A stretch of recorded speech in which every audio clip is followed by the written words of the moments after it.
Using Quizlet is really easy. When you open up your deck of cards, then you're going to start with flashcards. Now you can practice the flashcards here on the home page, or you can click on this button right here. First, I'm going to show you some of the settings that you can choose for how your flashcards are going to work.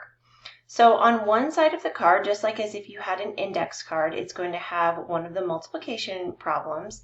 And then if you click or tap it, or if you hit space bar, then it will flip over and tell you the answer to that problem. And they are all in order. So as you can see, this one was 0 times 4, then we go to 1 times 4, 2 times 4.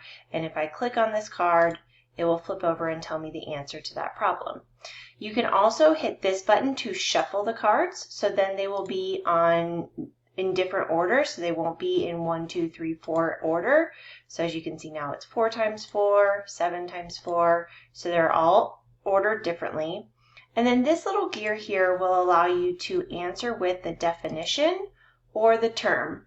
The term is the problem, such as 4 times 4. The definition is the answer, such as 16. If you click on this button here for flashcards, it will open it up larger, but they still work the same as they did before.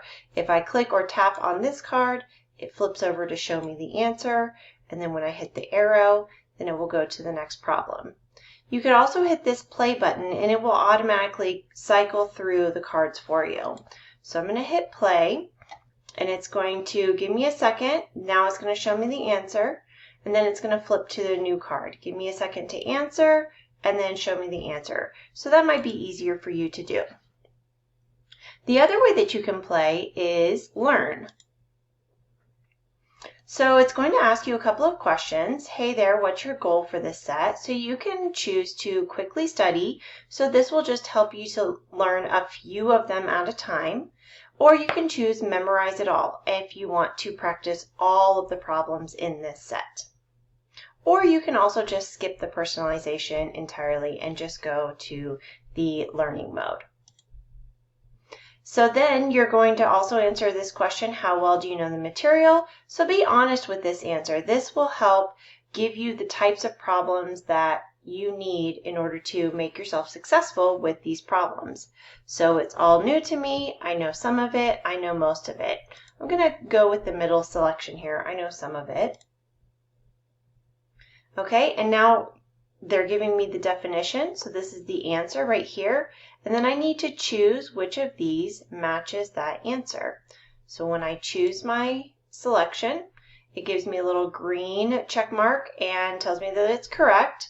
With this one, I'm going to choose a wrong answer just so that you can see what that looks like. So if I accidentally choose the wrong answer, then it will show me the right answer, show me that this one's wrong, and then I can click continue, and it will give me a new problem. So which of these equals 8? I'm going to select this one, and then it moves to the next problem. The next way that we can practice is with test. Now with test, you can set up your test. So you can choose true-false questions, you can choose multiple choice, matching, and I'm going to go ahead and turn on written answers. So this is when you would just type in an answer.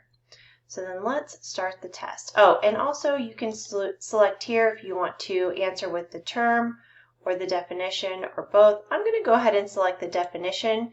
The definition, remember, is sort of the answer to the problem. Let's select start test. Okay, so here we've got 3 times 4. The definition is 16, and I have to decide if that's true or false. So I'm going to go with false on this one. 1 times 4 equals 4. I'm going to go with true on this one. So as you can see, these are the true-false questions. As we go down, now we have just a multiple choice selection. 11 times 4, I'm going to select 44. 5 times 4, that's 20. 2 times 4, that's 8. 6 times 4, I'm going to go ahead and select the wrong answer for this one, just so we can see what that looks like. Here we've got matching questions, so we've got all of our problems here and then 3 different answers. So it tells me to select from list below. So 4 times 4, that one's 16. 8 times 4, that one's 32. 9 times 4, that one's 36. Now if I wanted to go back and change any of these, there's a little X right here. So it will put that back down in here for my answer choice, and then I can select it again. Here's where we're going to type the answer. So I'm just going to type in 28 and hit next, 0, next, 40. And then once we're done, I'm ready to submit my test. Let's see what my results are. And we can see that I got 12 of them correct, 1 of them incorrect, and you can scroll through and see which ones you got correct. And then there's that one that I missed. Okay, and then after test, there's also the matching game. This one's probably one of my favorites. The directions tell me to make everything disappear. Drag corresponding items onto each other to make them disappear.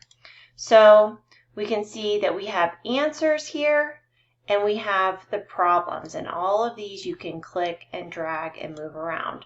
The goal is to match up the problem with one of the answers. So here's 40, here's 10 times 4.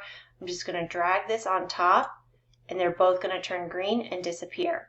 Now you can drag the problem to the answer or the answer to the problem. So here, 44 is the answer to 11 times 4, so the same thing happens there. If you drag something to the wrong answer, it'll turn red and they'll separate again, and you can try again with another one.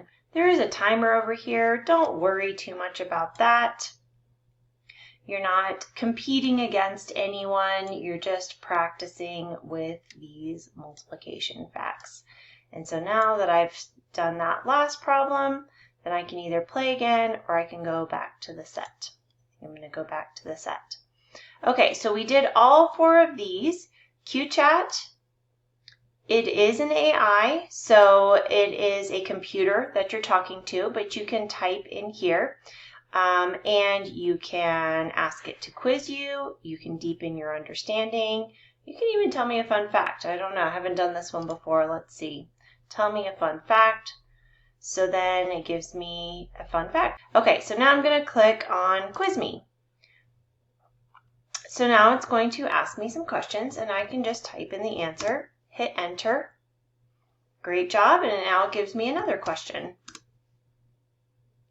And then we can continue going from there. I'm going to go ahead and close this. So those are all of the activities that you can do.